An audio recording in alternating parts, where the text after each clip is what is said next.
find a way to make it clear to your audience that this is factual in nature. Okay? Then you have persuasive use, where you have information agreeing with the writer's stance or information that contradicts the writer's stance. So either way, you are looking at a persuasive method for using your research. You did the research for the purpose of trying to convince people of how right or how wrong something is. Okay? Now, ultimately, it's going to be your own argument which dictates how research information will be used in your final product. But you're still going to need to know how to integrate it.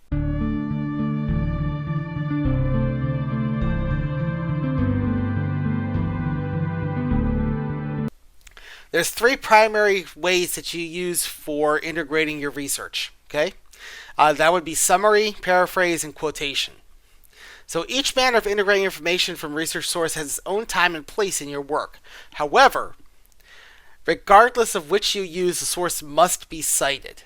Okay, I will say that I've looked through the classical arguments, and as I was grading them, I noted that there were a number of arguments where students were giving me their essay and giving me the work cited, but they were not citing anything within the text. I had no idea where they were getting their facts from. Some of these people had really dense amounts of fact with no citation for it, so I don't know whether it's legit or if it's something that they're pulling out of their butt. Okay? This is the main reason why we cite things. This is that we know that you're not just making it up on the fly. So let's look at the different ways of integrating these. Okay, starting with summary. Okay, when you're using summary, you're going to condense the argument by keeping the main ideas intact. Okay, you're going to try to cut the fat and the fluff off of the argument. You're going to cut off all the extraneous stuff and keep the basic meat of the argument there. Okay, the basic meat of what it is you're researching. Use it when the source's whole argument is relevant. Okay, if they have an overarching point that they're making, you don't necessarily need to have all of their reasoning for it. You just need to have their point. Okay, so you can summarize what they have to say. Use it when the source's view is an alternative or opposite one to yours. Okay, this is probably the most common way that you're going to be using summary, is if you're going to be summarizing an opponent. Okay, trying to say, okay, this is what they have to say, this is why they say it. Okay, just a brief summary, that's all we need. Use when the source's argument supports yours. Okay, if they're giving you something that you can use as a reason, something that supports your reasoning, okay, summarize what they have to say. Summarize what they're talking about and show why they agree with you. If you're using paraphrase, you're going to reproduce an idea from a source but translate the information into your own words. That element is the important one. Okay, people forget about this all the time when they're trying to paraphrase things and they just wind up wholesale lifting stuff. Okay, we don't want to do that. Use when you want to incorporate factual information or one specific idea from a source. Okay, if they have a specific thing that you want to emphasize or you want to incorporate into your own work, yeah, you can grab that from their source, but then you have to word it in the way that you personally would word it, not how they worded it, how you would. Okay. Use this when the source passage is too complex or technical. Okay, if they're using a lot of terminology, if they are using tricks of language that are going to be hard for the average reader to understand, that's when you want to use paraphrase. You want to get it down to basically brass tacks. What is going to be the basics that your reader needs to use or the reader needs to know in order to get that passage. Also use paraphrase when you want to integrate a source's information without breaking the flow of the writing. That is, using your own language. If you don't want to drop a quote in there on people's heads, then you want to use a paraphrase and put it into your own words, so that way the information is still getting out there, but you're not breaking up the flow of the writing, and it's going to be a little bit easier for your audience to deal with rather than just dropping a quote on their head. Sometimes, though, you do want to use short quotations. Okay? You go work. There's a couple of ways of doing quotations. One's going to be short ones, where you go work brief quotes from the source smoothly into the grammar of your own sentences. Okay. So when do you use quotations? Use it when you need testimony from an authority, and you need to have their words. Okay. It has to be something that sounds like that authority said. Okay. You want to use this when you want to reproduce the source's voice in the summary. Okay. Again, important to adding to the ethos of your essay. If you have the expert source's words, the expert source's own language, that's going to make you look that much more credible because you're referring to someone who's an expert. Okay? Also want to use it when the source language is memorable. Okay? If they have a certain phrase or certain turn of phrase or a certain sentence that they use that really is an elegant way of describing the subject that you're trying to get across, go ahead and quote it. Okay? Don't be afraid to quote that, because as long as you cite it properly, it's going to make your paper all the better. Then we have long quotation. Okay?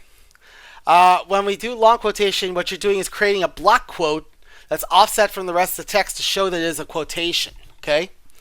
So, this is one that you want to try to avoid using very often. However, there are certain circumstances when you do want to use it. One is if you intend to analyze or criticize the quotation. Okay? In this case, you put in the block quote and then you'd follow it up with your analysis of that quote, of what that person has to say, and say if you're going to analyze it, you're going to break it down, what they're saying, what they're talking about. If you're going to criticize it, you're basically going to be treating it as their argument and offering a refutation of it. Okay? Also use when the flavor and language of testimony is important. Okay? So if it's something that where you need to have a long block of text from your source to properly get across the idea that they're trying to say, then yeah, that's when you want to use a block quote. Okay? There are certain times when block quotes are kind of unavoidable. I know my own experience writing my master's thesis. I could not avoid block quotes because I needed to quote long blocks from the literary works that I was researching, breaking down to use for my thesis. Okay, so I couldn't get around using those long block quotes, but when I put them in, I was offering analysis before and after each quote to try to show why it was justified that it was included. Okay? That's the key here. Okay? The other key here is to know when you need to use a block quote and when a short quote is acceptable. Okay? We'll talk about that in a minute. Okay? So, when we're talking about writing, summary, paraphrase, and quotation. So we're talking about writing, summary, paraphrase, and quotation. First off, when you're writing a summary, okay? When you write a summary, it needs to be as concise as possible to prevent distraction from your own argument, okay? So make it as short and brief as you can, okay? Get as close as you can to the meat of that argument. You don't want to try to put some extra stuff in there. You don't want to try to be extraneously flowery in your language. You don't want to include too much detail. You want to get to the nitty gritty. A summary can actually be as short as a sentence. Okay? I will say that summaries are going to be a big part of the next assignment, the annotated bibliography you're doing with your teams. But you're going to want to do a summary that's going to be a bit longer than a sentence. Doing summaries as short as a sentence is good if you're within the context of a longer essay. However, an annotated bib is going to rely on those summaries as the main writing. Okay, so you don't want to be too short with that. Then we have writing a paraphrase. Okay, when you're writing a paraphrase, you're going to rewrite the passage in your own words using your own style. Okay. One thing you want to talk about here is you want to avoid any wordings that sound too similar or exactly like the original source. Okay? Anything that could possibly be mistaken for the original source, or anything that is very similar. Maybe you've changed a couple of words. Maybe you have just shuffled around the order of a sentence and then left the rest of it as is. That's not going to be a paraphrase. Okay? You need to completely go through it and fully rewrite it in your own words. Okay? Don't just have a thesaurus puke on it. Okay? That's what a lot of people tend to do. Don't do that. Also, you want to avoid what's called patch writing. And what this is when you slip in unchanged passages from the original. Okay? Picking and choosing little snippets that you include with, and maybe frame it with a couple of phrases that you created for that paraphrase. That's technically plagiarism. Okay? If you're using anything that originally came from that source and calling it a paraphrase, what you're actually doing is plagiarizing. Okay? If you can't get enough of it into your own words, just give up on a paraphrase and make it a quote. Okay? Plain and simple as that. Alright? One thing I would suggest here when you're writing paraphrases is try writing the paraphrase twice to avoid patch writing and fully integrate the information into your own voice. Okay? So don't just leave it at, I'm going to write it once and call it a day. Okay? Compare it to the original, and then try writing it again and see how much further you can absorb that paraphrase into your own particular style. Okay? Now, let's talk about quotations, okay? Because there's going to be a lot here. There's a lot of considerations that have to be taken into account, okay? So there are several accepted grammatical techniques for quoting, okay? For one, first we're going to talk about quoting complete sentences, okay? So, before you put in a quote, include a signal tag to show who is being quoted, okay? I can think of at least one of the classical arguments where somebody started a paragraph with a quotation without telling me who it was attributed to. They basically just dropped it on me, apropos of nothing, and then went on with the rest of their essay. Okay? That's not the way to do this. You need to have some kind of tag. So-and-so says, so-and-so asserts, so-and-so implies. Or if you're not comfortable at the start of the sentence, do it after the quote. Okay?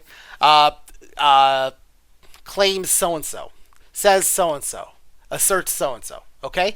Some kind of signal tag to show us who is actually speaking there, okay? Citing the page number, if possible, after the quote in parentheses. Now, we've talked about this in 1301. There are going to be occasions where you don't have page numbers, and that is going to be primarily with internet sources, which I will be honest with you, about 90% of the research that we do nowadays could be internet sources. Okay, so if you don't have page numbers, like it didn't come from originally from a print source, then don't worry about this step. Just as long as you have attributed it to a voice, okay? As long as you've attributed it to somebody, don't have to worry about page numbers, okay? When you're doing if you have to do a parenthetical citation, it should be outside the end quote, and then the end punctuation goes after the citation. This is the only time when end punctuation for a quote comes outside of quotation marks. Every other time it's going to be inside. Okay? But for this particular case, it's going to go outside. You hit the end quote, then the citation, and then the punctuation. Okay? Then there's a technique for quoting in single words or phrases.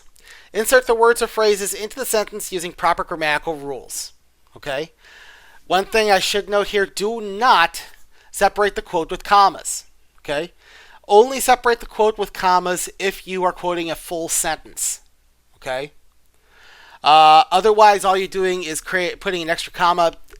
Tell you what, an easy way to figure this one out is if you're writing the quote in there, take out the quotation marks and see if it still reads grammatically correct. Okay? If it looks like there's an extra comma in there, then most likely you don't need that comma, but when you put the quotation marks back in. Okay? When you're citing individual words or phrases and you need a citation, you cite the page number at the end of the sentence containing the quotes. You don't stick it right immediately afterward because that's going to break up the flow of reading. Okay? If you need to modify a quotation, sometimes you need to do this when the quote by itself does not fit the flow of your writing. Okay? If you have to make any changes to a quote, insert those changes in brackets. Okay? If you look on your keyboard, first line of letters, the QWERTY UIAP line, the next two keys after P are your brackets that you want to use. Okay? So insert the changes in brackets. Primarily, you want to use this for clarifying pronouns or verb tenses. If the verb tense does not match the tense of the rest of the paragraph or the rest of the essay, or if you need to clarify who a pronoun refers to, okay, then you need the brackets. Okay? If you're submitting something from a quoted passage, okay, if you're taking something out, you need to use an ellipsis to indicate the information omitted, where you've taken stuff out. Okay? There's two schools of thought on this. They're both technically correct. The more modern works, which you find that are quoting things and omitting things from quotes, are going to put the ellipsis in brackets. Okay? However you want to do it is acceptable. Okay? Then you have quotes containing quotes. Okay? For the purpose of this class, use standard quotation marks for the main quotation. So these. Okay? Use single mark quotations marks for the quote within a quote. So single quotes. Okay? Now, here's one important thing here. Continental or sometimes called Oxford usage, Continental or Oxford English reverses this. Okay? So the outer quotation marks would be single, inner quotation marks would be double. Okay? Be aware of this. Okay? Be completely aware of this, because if you have to quote a British or an Oxford English work, and they have this circumstance where they have single and then double, if you're quoting the passage that has the double quotation marks, you have to change those to singles. You're probably going to have to put that change in brackets to denote this. Okay? Now let's talk about block quotes. Okay? The rule of thumb for the length requirement for block quotes, you need to use this for quotes that will take up 4 or more lines in your own essay. Okay? If you included the quote into a paragraph within the normal essay, and it's going to take up 4 lines or more worth of space, you're going to need a block quote for that. Okay? When you put in the block quote, one thing you want to do is indent the block quote 1 tab space further than your regular paragraphs. So, if we're following the rules that you should have learned in high school for writing essays, but when you start a paragraph, you have to use 1 tab space to start the paragraph. When you're using block quotes, 2 tab spaces. Okay? Now, the other thing is some textbooks show using an indent on the first line. Okay? Most block quotes do not indent the first line further than the rest of the quote. Okay? So it keeps the entire quote 2 tab spaces over from where the margin is. Okay? That works better to denote it as a quote, rather than just a paragraph that has weird spacing. Okay? So if I see that, I know you're using a block quote.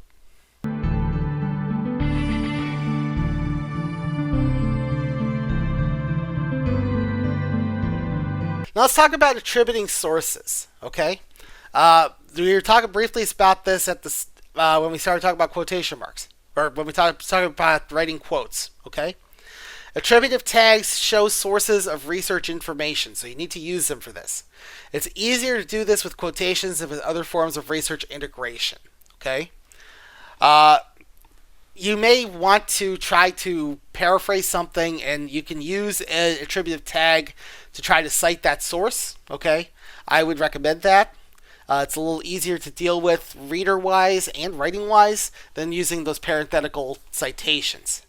However, sometimes you can't do that. Okay? Quotations, though, most times you can do this. Okay? The way you do this most of the time is going to be with signal phrases. Okay? Author says. Okay? Something like that. Find some different ways of saying says. Okay?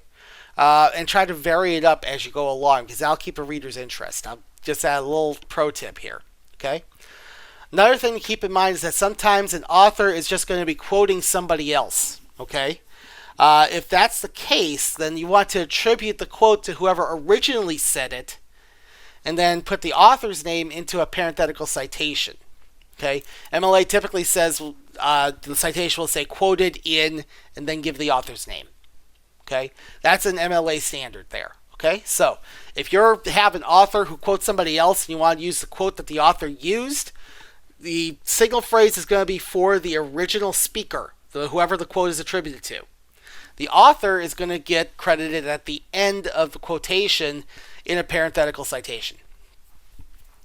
Okay?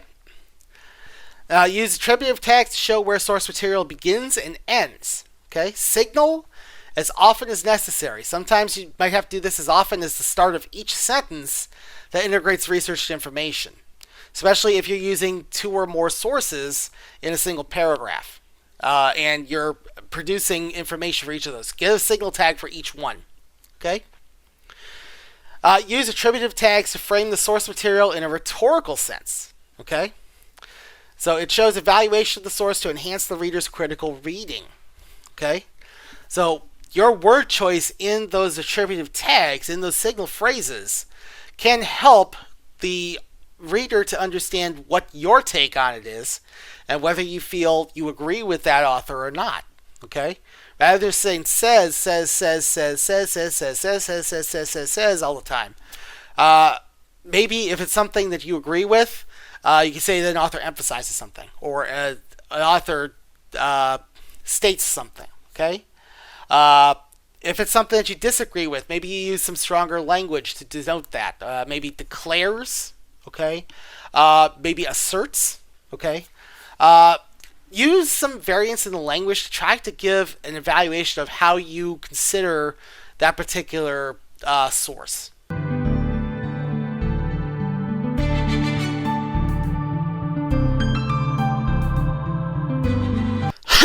Alright, so we're going to go into the next stage is going to be talking about avoiding plagiarism and academic fraud. But before we get into that, let's take a quick look at some instances where people tried to plagiarize and didn't get away with it. Let's take a look at the Plagiarism Perp Walk. Kavya Viswanathan plagiarized multiple books when she wrote her own. All copies of her book were recalled and destroyed, and her contract was cancelled. Fareed Zakaria plagiarized from a story published in The New Yorker for articles that he wrote. He was briefly suspended from both of his jobs. Shia LaBeouf plagiarized a comic with his movie, which he then had to take down, and in response he plagiarized an apology. He was threatened with legal action and faces future scrutiny. Doris Kearns Goodwin plagiarized material from at least 3 other books for her book. Remaining copies were destroyed and a new version published in which she correctly cited her sources. Michael Bolton plagiarized a song by the Isley Brothers with the same title and some of their lyrics. Lost a major lawsuit to the tune of $5.4 million. If someone steals your car, you no longer have a car. But when someone steals your idea,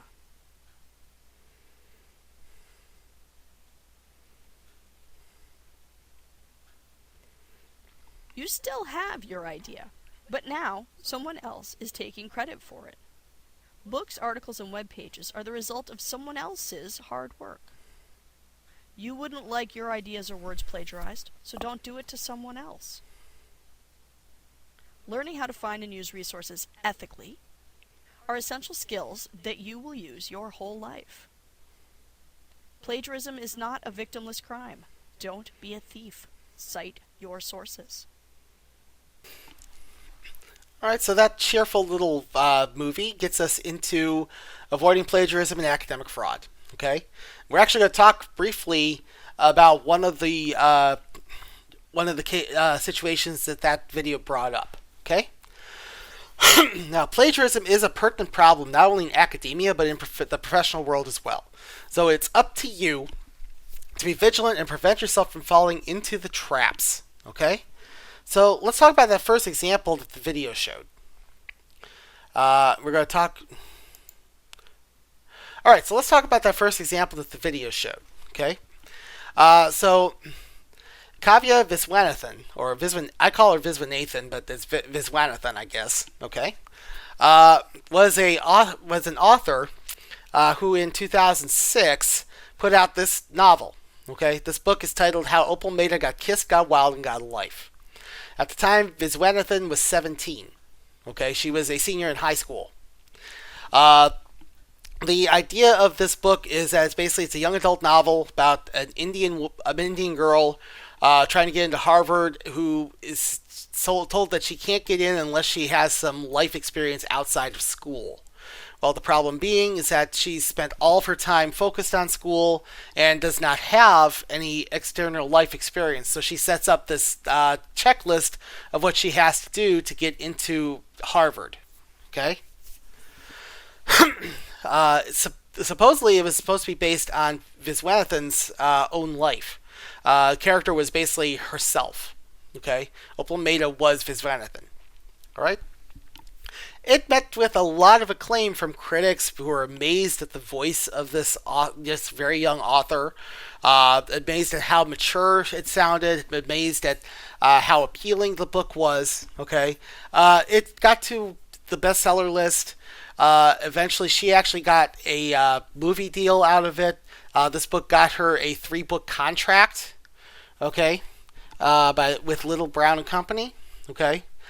Then about a month after it came out, there were some rumblings. Some people were coming out and saying, hey, you know what? There's some stuff in here that kind of matches up with stuff that I've read before. Turns out it's also stuff that she had read before. Okay?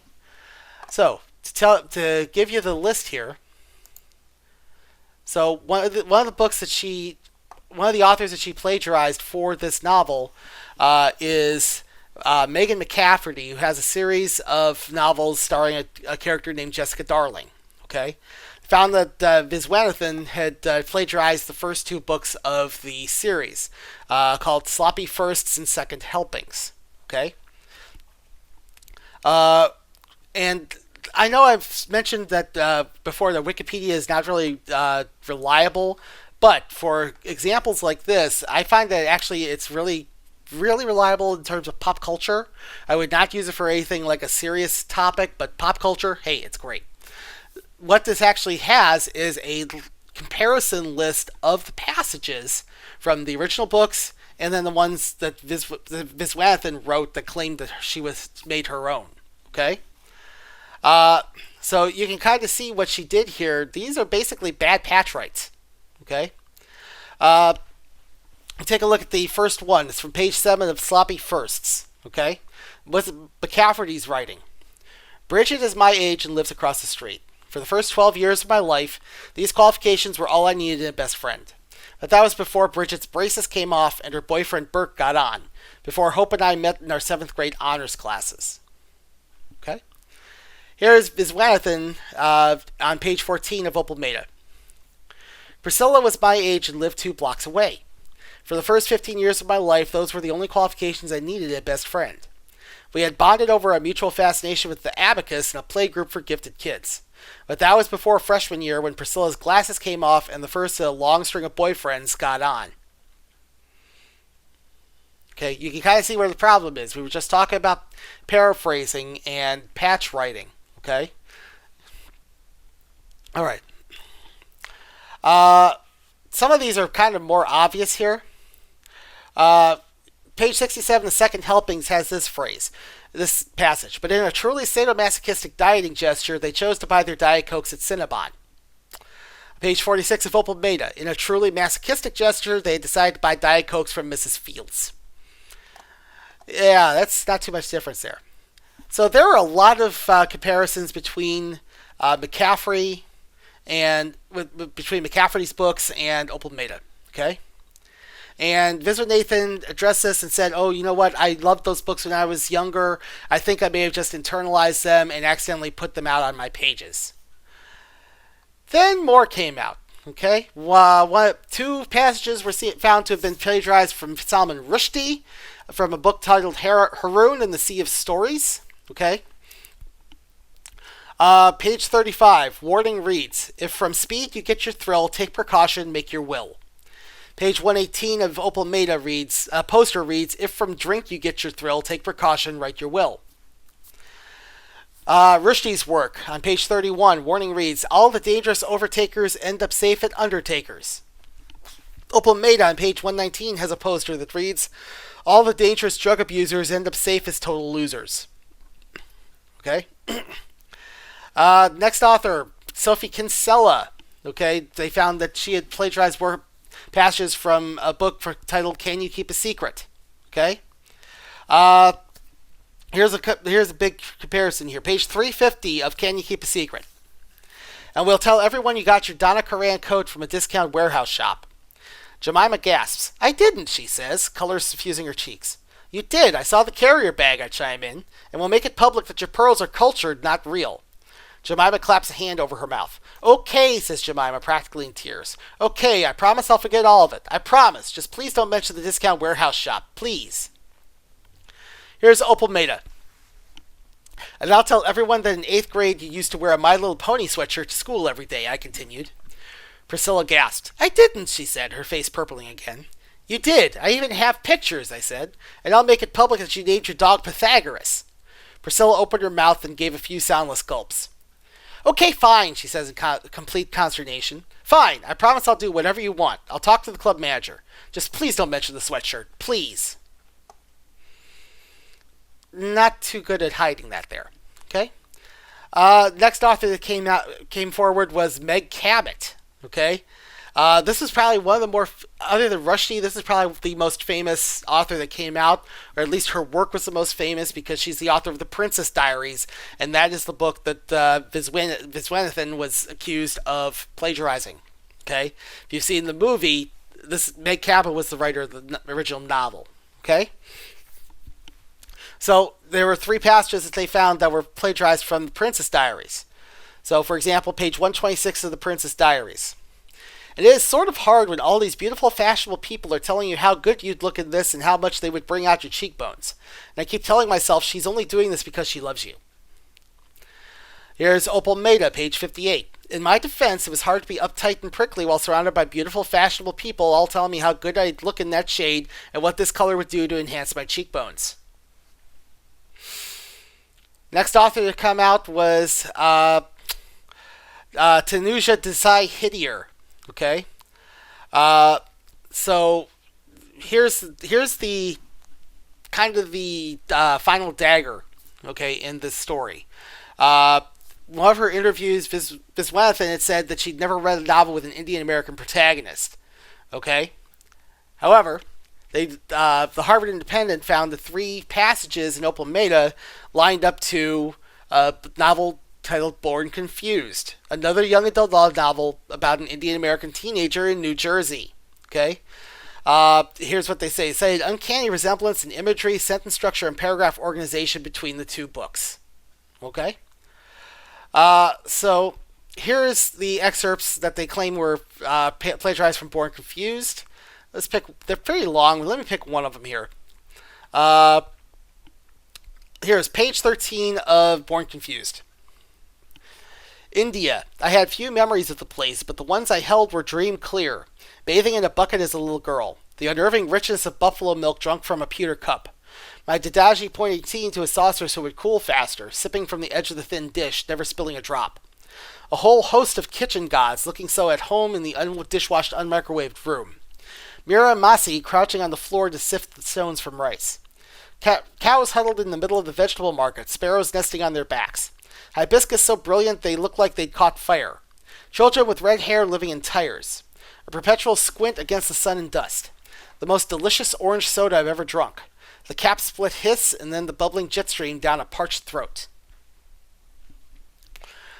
Alright, here's pages 230 to 231 of Opal Maida. I had only a few memories of India. The last time my family visited was 6 years ago when I was in 6th grade. Some impressions stood out sharply in my mind, still as clear as freshly developed Polaroids. I remembered the cold, creamy taste of fresh buffalo milk, Babaji pouring Ovaltine from one tin cup to another until froth bubbled thickly on the surface and it was cool enough to drink. I remembered shooting rockets made of coconut leaves on the rooftop terrace and watching the beady-eyed green and yellow lizards that scuttled over the putty-colored walls after a hard rain. I remembered cold baths from a bucket with a plastic dipper and sweet, oily badam halva from the nearby Chola Hotel. Sometimes I still read the old Enid Blyton books, which were only available in countries of the former British Empire. Most of all, I could close my eyes and return to the smells of sun and dust and refuse, mixed with sharp chilies, my grandmother's soft rose talcum powder, and the heady sweet scent of blossoming hibiscus.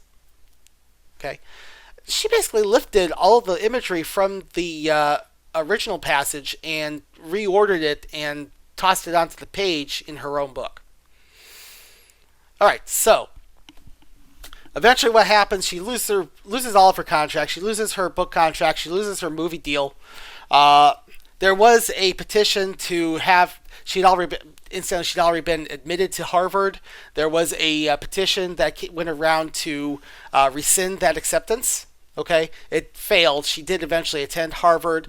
I think she eventually wound up going to Princeton Law. She currently is a lawyer. Okay. So there's a lot of degrees to this, and I do have a link in the slideshow to this article. It's a blog post titled "Getting Inside the Mind of a Plagiarist." This actually is a author who does a intense study of the Viswanathan situation. Okay, so if you're interested in learning more about this, go ahead and take a look at this article and try to decide for yourself what you think about it. All right, so back to our use for this, plagiarism and academic fraud. Most plagiarism occurs unwittingly. Okay, passages copied directly from sources without any indication of being quoted. Okay, this is the most oftentimes way I see it. Okay, you don't have a citation, you don't have anything.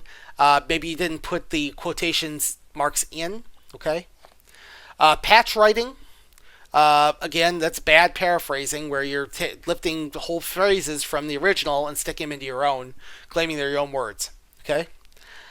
Failure to indicate the source of ideas or data integrated into their own words. This is basically lacking citations.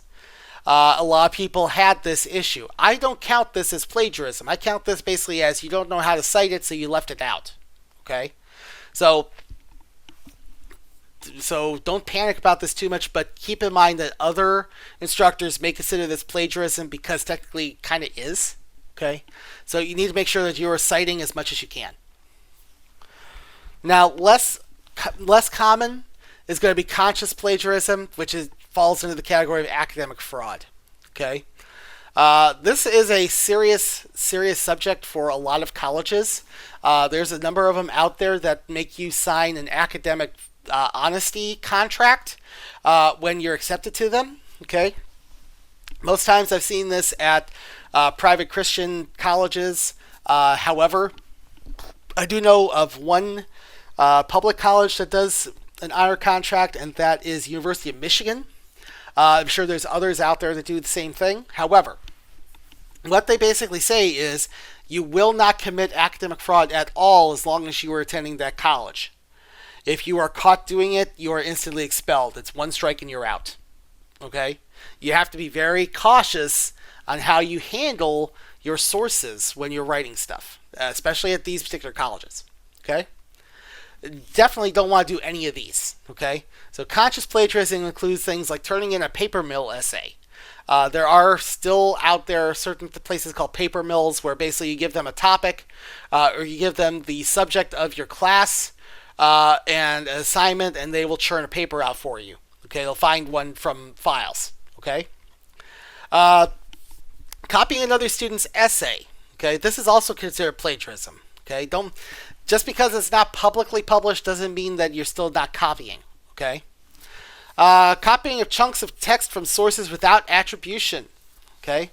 So if you're copying huge amounts of stuff and not saying that you got it from someplace, saying, "Oh, I knew this already," that's gonna get you in trouble. Fabricating data. People get in trouble for this. They basically make up statistics, make up information. and try to pass it off as this is fact. This is what I found over the course of my research. Why are you questioning me on this?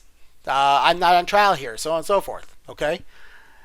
Don't want to be fabricating data because then when it's found out that it's fake, it's going to make you look even that much worse. So, let's talk about some strategies to avoid plagiarism. At the start of any class, okay, read class policy on plagiarism. Make sure that you know how that class considers plagiarized work and what kind of penalties there are, what kind of policy that they have in regards to that. Okay. Also, when you are beginning to write essays, pose a research question rather than a topic area. It sounds weird, but if you pose a question rather than trying to just search things through a topic, that makes you kind of think a little bit of how you're going to answer that question before you go into the research. Okay? So, this helps you to avoid plagiarism. When you're at the note-taking stage, one thing to do is to create a bibliographic entry for each source. Okay? So as soon as you find a source, write down all the bibliographic information that you have. Okay? All the stuff that you need to know for that particular source. And you can copy passages into your journal word for word and include quotation marks. Okay? Make sure that you have quotes. Make sure that you also note who that quote is attributed to, whether it's to the author or whether it's somebody that the author themselves is quoting. Okay? Avoid patch writing in summaries or paraphrases. Don't just lift phrases. Make sure that if you're going to paraphrase anything, you're going to convert the passage into your own words. Make sure that it sounds like you're the one who's saying it and not reading it off a teleprompter from an academic. Okay? Distinguish informational notes from personal exploratory notes. The recommendation I've seen is to create a 3-column page for writing notes when you're doing research for essays. Okay? One column is going to be for your bibliographical information, all the information you need to know about that source. Second column is going to be the factual data. Okay? What you're picking up from that source. Then the third column over here is going to be your personal exploratory notes. That is going to be how you're going to use these, what kind of effect do they have, what is your opinion of the writing, what's your opinion of the author, any kind of personal notes that might help you make a decision of whether that source is usable or not. Okay? Then we get into writing the draft.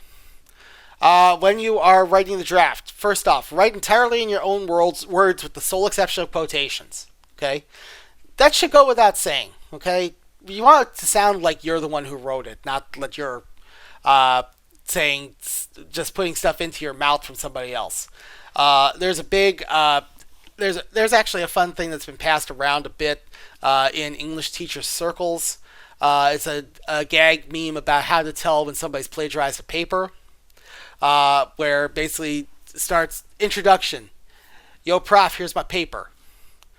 Body is 5 paragraphs of PhD dissertation level writing. Conclusion. So that's my argument. Peace out. Okay. Very obvious there that middle section came from somebody else. Okay. Not all in fact, no plagiarism is typically going to be that obvious, but you need to make sure that your writing feels like it's coming from you. Okay. It has to be in your own words. Indicate all quotations properly. We talked about that, using single phrases, quotation marks, block quotes, whatever you need to do. Again, avoid patch writing when summarizing or paraphrasing. Talked about that. Never cut or paste website passages directly into a draft. Okay? There's some tricks here. Okay? This is one way that I can find plagiarism quickly. Because a lot of websites will not allow you to copy-paste without taking some formatting with them. Okay? There's a number of them that have these kinds of preventives for plagiarism, where if you copy-paste something, it's going to take all the formatting with it, including the text color, which may render it unreadable. It'll take active hyperlinks with it. It will include HTML script, okay, and basically render it unreadable. Okay, so don't cut and paste from websites. Okay. Use attributive tags and parenthetical citations within your paper. We talked about that. Okay. We'll go into a little further detail about that later on. But you want to use attributions and citations as much as you can. Okay. If in doubt, cite it. Is what I have to say. Cite all quotations, paraphrases, summaries, and any other references to other sources. Okay. So whatever you have that comes from other places, put in a citation. Okay. Even if it feels like you don't need it, put it in anyway. Okay. I will not knock you down for you putting too many citations. I will knock you down for putting not enough. Okay. Use in-text citations for all visuals. So if you include visual aids or anything, there has to be a citation of where you got that visual aid from. You should also use in-text citations for all ideas and facts that are not common knowledge. Okay?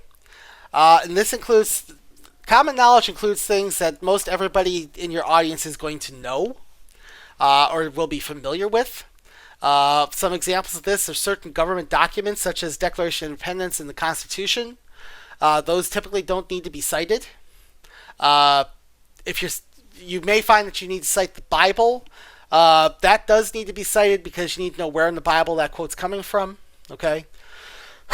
Any ideas and facts that are not common knowledge, that are not obvious to your audience, those need to be cited.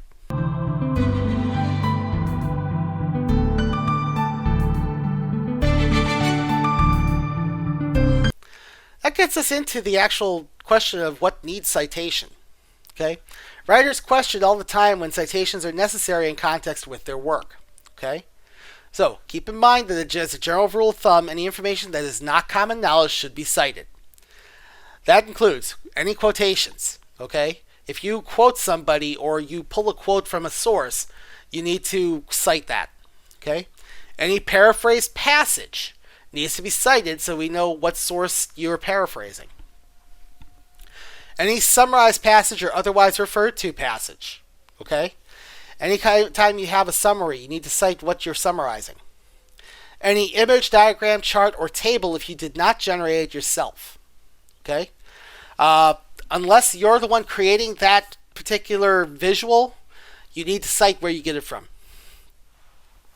Any sound or video file used in a multimedia project. Now you may notice that in the notes of these lectures, I have citations for the music I use, and if I use any videos, I include links to the specific video itself, and a credit for what channel produced that video.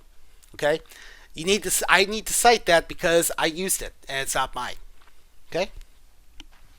Any idea, concept, or fact found from a source that is not common knowledge. Again, anything that your audience knows already, anything that is very easy for your audience to already have in pre-existing knowledge, that does not need to be cited.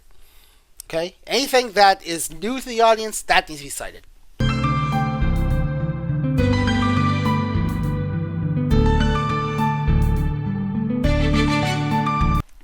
Alright, so citation and works cited pages. Let's talk about how the relationship between these. So citations are intended to work directly with works cited pages in formal academic essays. Okay? They're supposed to directly connect to each other.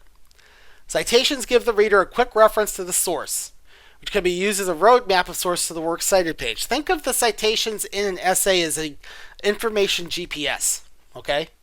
When you find that citation, I should be able to go down to the works cited page and immediately find what that citation refers to so that I know where you got that from. Okay? The works cited page is directly referenced by the citations. There's information from the citations which is obviously found in works cited listings. Okay? One thing, author names. Okay? You should be citing author names if you can. Okay, there are going to be circumstances where you have anonymous authors or corporate authors, in which case it's like an editorial board or something like that. Those types of authors do not get cited. Instead, what you cite is the title of the work, a shortened version of it.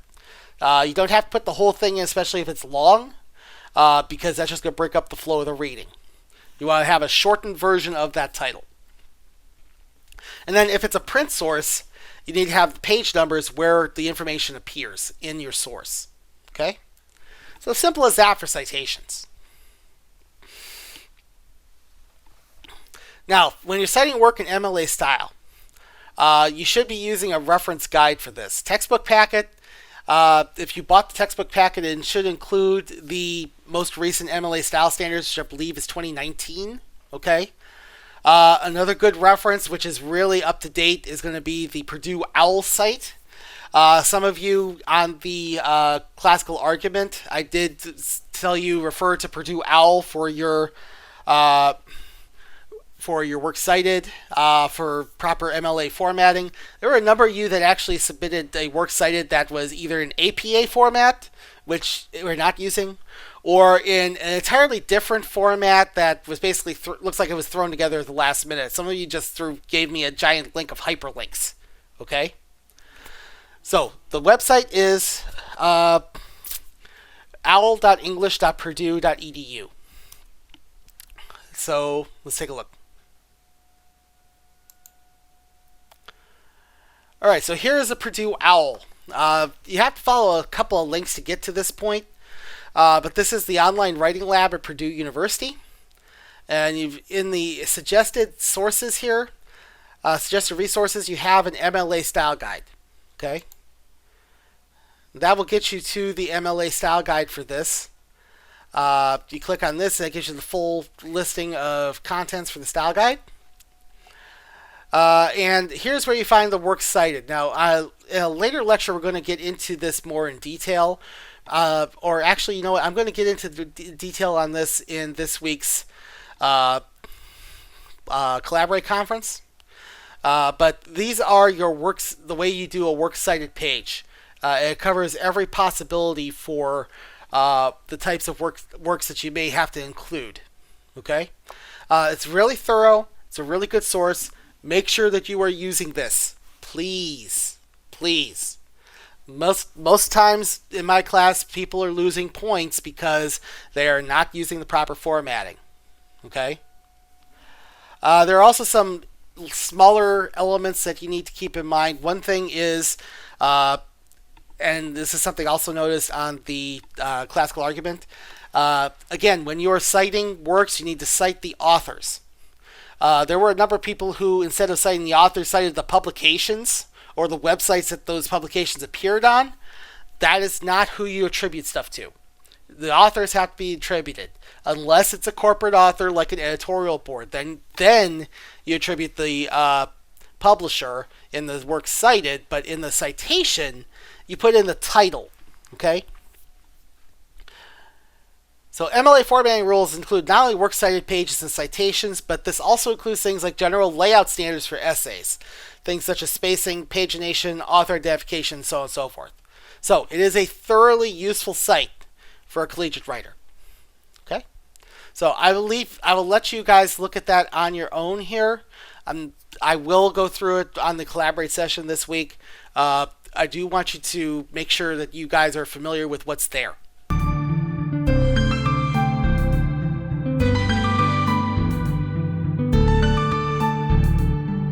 All right, that gets us to our annotated bibliography. Okay, that is the next assignment you guys are doing. Now, as a reminder, I should have put this at the top here. As a reminder, this week is proofreading and editing week for the evaluation essay. You will be turning it in at the end of this week. Okay, so make sure that you guys are getting these workshopped. All right. Now, this is also going to be your team project. So, if you've been having trouble getting contact with your team, now is the time to motivate their butts. Okay?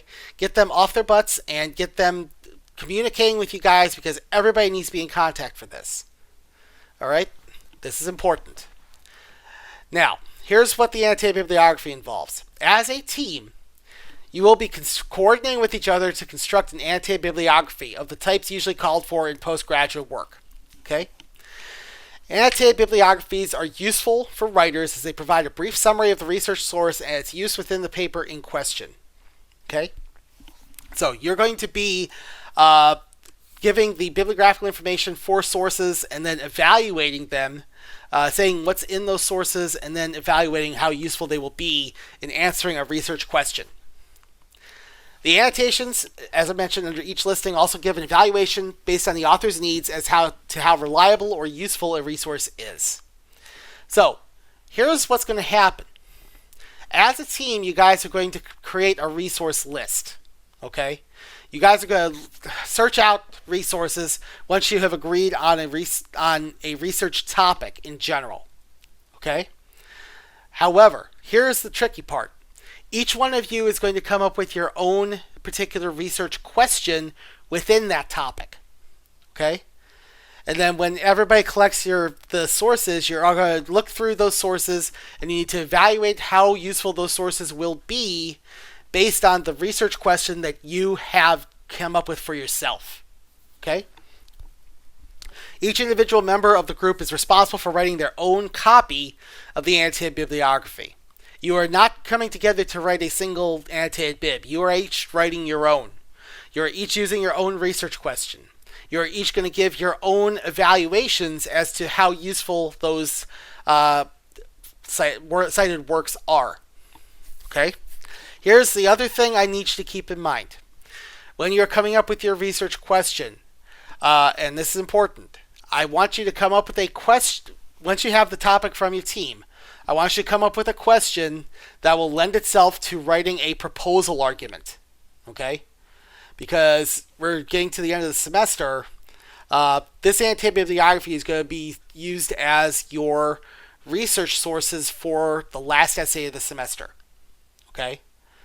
So, I want you to have the research question in place for a proposal essay based on whatever topic your team comes up with. Now, the assignment requirements for your annotated bibs. Okay? You're going to choose a topic from current events in the news as a group. Okay? And also as a team, you're going to collaborate on finding resources on that topic. Okay? Now, as I mentioned before, if this says that the group has to come up with a research question, I don't want you guys doing that. I want you guys to come up with your own individual research questions. Okay? You're not doing a collective one. The only thing that should be collective about the subject matter is the topic itself. Okay? Not the research question that you're basing it on.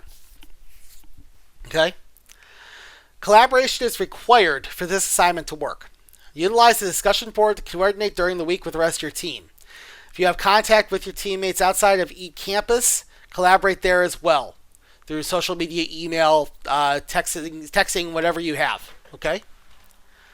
So, the formatting requirements for this. Okay? You should have MLA format for bibliographical information. So, take a look at Purdue OWL for all of the sources that you gather. Make sure that you have it in the correct format.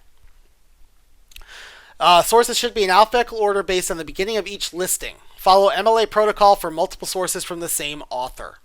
Okay? There's special instructions for that. It's detailed at Purdue OWL. Okay? 11 to 12 point font, Times New Roman, Arial, or Calibri.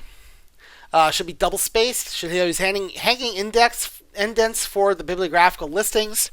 There should be no indents for the annotations. Okay? Now, one thing to keep in mind here, the annotations are going to be a brief paragraph after each listing that will give a summary of the listing and an evaluation of how you'll use it or how you're not able to use it for the purposes of answering your research question. Okay?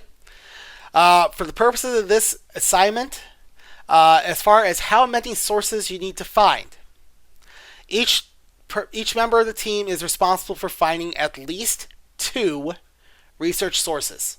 Okay? Look for 2. Okay? You could look for more just to be on the safe side to make sure nobody is duplicating. Okay?